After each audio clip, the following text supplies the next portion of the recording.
Hello friend, कैसे हैं आप लोग। तो आइए आज की क्लास में हम लोग बात करने वाले हैं मंदिरों को क्यों नष्ट किया गया। क्या आप लोग जानते हैं कि जब भी भारत से या भारत के अंदर और बाहर, यदि हम बात करते हैं दोनों ही लेवल पर, तो बाहर से आने वाले जितने भी लोग थे उन्होंने भारत के मंदिरों को बड़े स्केल पर नष्ट करने का काम चालू किया था। यहाँ पर ये बात करते हैं मंदिरों के नष्ट होने के बारे में। तो बात कहता है कि राजा मंदिरों का निर्माण अपनी शक्ति, धन संपदा और ईश्वर के प्रति निष्ठा के प्रदर्शन के लिए किया करते थे। मतलब राजा ने मंदिरों का निर्माण किस लिए करवाया, तो वो करवाता है, पहला रीजन इसका करवाने का जो पहला रीजन है वह है अपने शक्ति को दिखाना, धन संपदा और ईश्वर के प्रति अपने निष्ठा को दिखाने के लिए किया गया था। आगे कहता है कि ऐसे में ये बात आश्चर्यजनक नहीं लगती है कि जब उन्होंने एक दूसरे के राज्य पर आक्रमण किया तो उन्होंने प्रायः पर निशाना साधा ऐसी इमारतों पर निशाना साधा। 9वीं शताब्दी के आरंभ में जब पांड्य राजा श्री वल्लभ ने श्रीलंका पर आक्रमण कर राजा सेन प्रथम को पराजित किया था, उसके विषय में बौद्ध भिक्षु व इतिहासकार धम्मकीर्ति ने लिखा है कि सारी बहुमूल्य चीजें वह ले गया। रत्न महल में रखी स्वर्ण की बनी बुद्ध की मूर्ति और विभिन्न मठों में रखी सोने की प्रतिमाओं, इन सभी को उसने जब्त कर लिया। सिंघली शासक के आत्माभिमान को इससे जो आघात लगा उसका बदला लिया जाना स्वाभाविक था। अगले सिंघली शासक सेन द्वितीय ने अपने सेनापति को पांड्य की राजधानी मदुरई पर आक्रमण करने का आदेश दे दिया। बौद्ध इतिहासकार ने लिखा है कि इस अभियान में बौद्ध की स्वर्ण मूर्ति को ढूंढ निकालने तथा वापस लाने के लिए महत्वपूर्ण प्रयास किए गए। अब जरा देखो, अब इस पूरे पैराग्राफ में बताया गया है कि यहाँ पर जो राजा हुआ करते थे उन राजाओं के द्वारा किया गया आक्रमण का मुख्य उद्देश्य हुआ करता था कि मंदिरों को और इसके साथ साथ मूर्तियों को पूरी तरह से लूटना उनका मेन मकसद होता था। क्योंकि जब मंदिरों को तोड़ देंगे तो मंदिरों को तोड़ने से राजा का जो प्रभाव होता है वह प्रभाव खत्म हो जाएगा।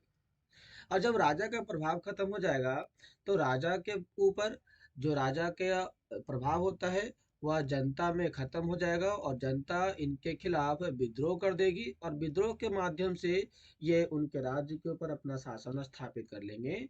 इसीलिए मंदिरों को, मूर्तियों को लूटा गया और तोड़ने का काम बड़े स्केल पर किया गया था।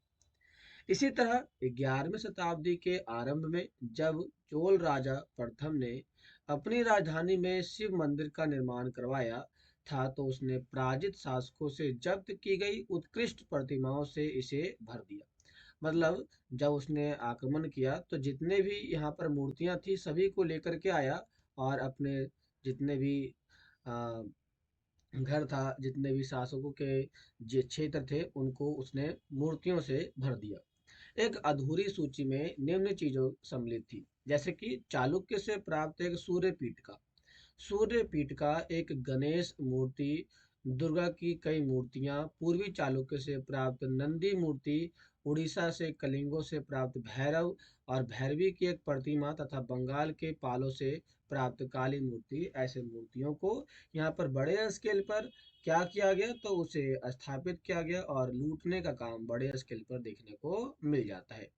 तो क्लास ये बताता है कि यहाँ के राजाओं ने बड़े स्केल पर एक मंदिर को और वहाँ के मूर्तियों को बड़े स्केल पर लूट करके उनके राज्य के अंदर उनके राजा का शासन घटाने का मेन काम चालू किया। इसमें कहता है कि गजनी का सुल्तान महमूद राजेंद्र प्रथम का समकालीन था। मतलब कि राजेंद्र प्रथम और महमूद दोनों एक ही समय के राजा हुआ करते थे। भारत में अपने अभियानों के दौरान उसने पराजित राजाओं के मंदिरों को अपवित्र किया। मतलब कि जो महमूद था उसने भारत के जितने भी मंदिर थे उन मंदिरों को उसने खत्म कर दिया, घुस करके तोड़ फोड़ दिया और धन तथा मूर्तियों को लूट लिया।